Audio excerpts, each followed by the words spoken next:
मणिपुर में सुलगती हिंसा की आग के बीच रोहतक जिले के गांव टिटोली का रहने वाला सागर कुंडू आज अपने घर सकुशल लौट आया। दरअसल सागर कुंडू मणिपुर एनआईटी में बीटेक की पढ़ाई कर रहा है। सागर ने बताया कि 3 मई को वहां हिंसा होने की बात सामने आई थी। इसके बाद धारा 144 और कर्फ्यू के बीच सागर और उनके जैसे कई छात्र कॉलेज में ही फंस गए। इसके बाद राज्य में कैसे हालात बने और लोगों को किन किन परेशानियों का सामना करना पड़ा, जरा आप सागर की जुबानी सुनिए। हम एनआईटी मणिपुर पहुंचे थे फर्स्ट टाइम। उसके बाद पिछला सेमेस्टर गया तो छुट्टी हुई तो घर आए। उसके बाद इस सेमेस्टर फिर से गया। धीरे धीरे ऐसे ही मिड सेमेस्टर एग्ज़ाम भी थे। उसके बाद लैब एग्ज़ाम चालू हुए थे। एक एग्ज़ाम हुआ था, उसके बाद 2 बचे थे।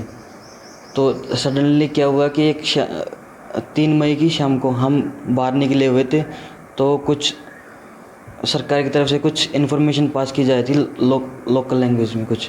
तो हमने उधर शॉपकीपर से बात की कि क्या बोल रहे हैं। तो बोले कि ये बोल रहे हैं कि अपने अपने घर जाओ। तो उसके बाद हम जैसे तैसे करके बहुत जल्दी में कॉलेज तक पहुँचे। उसके बाद कॉलेज में जाके पता किया कि क्या हो रहा है क्या नहीं। तो पता चला कि धीरे धीरे पता चला कि लाइक कुछ 2 कम्युनिटी के बीच में आपस में लड़ाई चल रही है। उसके बाद लाइक रीज़न नहीं पता चला कि किस लिए। वहाँ का एटमॉस्फेयर वगैरह सब सही है, लेकिन पिछले कुछ दिनों में कुछ ट्राइबल इश्यूज़ की वजह से बहुत ज़्यादा हालात कंडीशंस ख़राब हो चुकी थी। तो फिर हमें सेफ़ फील नहीं हुआ, तो इसलिए हमने गवर्नमेंट से अपील की कि हमें बुलाया जाए। बाकी सभी गवर्नमेंट्स में अपने बच्चों को लेके गई थी।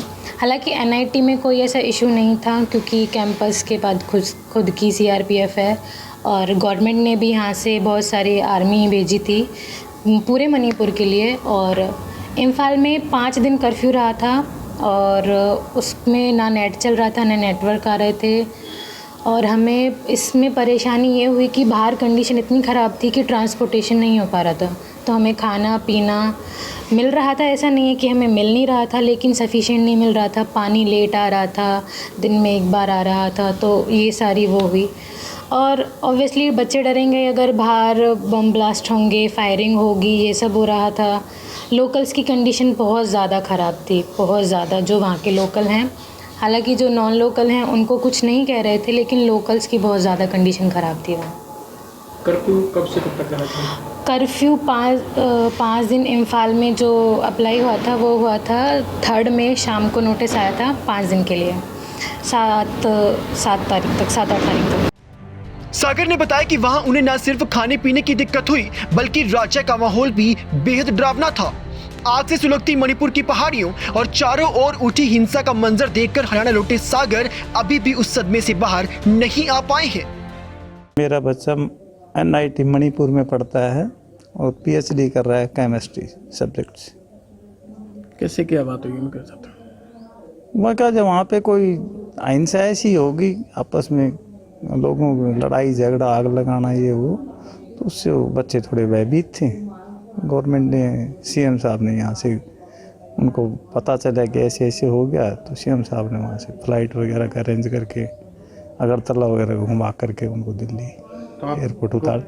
खुशी महसूस होती। मैं सरकार का ही बार बार धन्यवाद करता हूँ जी। सीएम साहब का बहुत बहुत धन्यवाद है।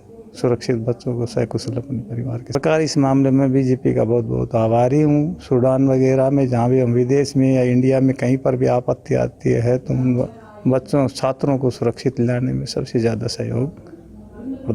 हालात जी 5 या 6 दिन पहले मिली थी, तो 5-6 दिन पहले इतने हालात नहीं थे, पर अब 2-3 दिन से बहुत ज़्यादा हो गए। तो हमें घबराहट सी होने लगी। तो बेटी से भी बात करी, वो भी परेशान थी। तो हमें तो दिक्कत आ ही रही। अपने तौर पर आपने क्या प्रयास किए?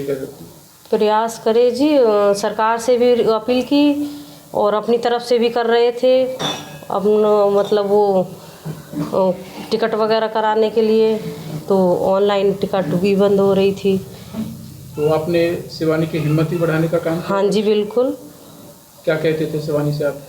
शिवानी से कहते घबराओ मत, यही है कि आप आराम से रहो, हम पूरी कोशिश करेंगे आपको लेके आने की, सरकार से भी बोलेंगे।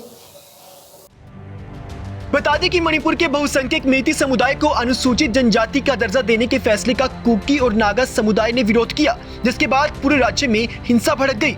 इसके बाद तो मणिपुर में जातीय हिंसा, आगजनी, लूटपाट और तोड़फोड़ की एक के बाद एक कई घटनाएं सामने आई। बीजेपी के शासन वाले राज्य में उठी इस हिंसा की आग के बीच 50 से ज्यादा लोगों की जान जा चुकी है। ऐसे में अब अलग अलग राज्यों की सरकारें वहां फंसे हुए लोगों को सुरक्षित निकालने में लग गई हैं। लेकिन वहां से लौट रहे छात्रों के मन में कई सवाल हैं कि मणिपुर में उठी हिंसा की आग कब थमेगी, मणिपुर में कब लौटेगा अमन चैन और कब वे वापस जाकर अपनी पढ़ाई शुरू कर पाएंगे। रोहतक से सुरेंद्र सिंह, दैनिक सवेरा टीवी।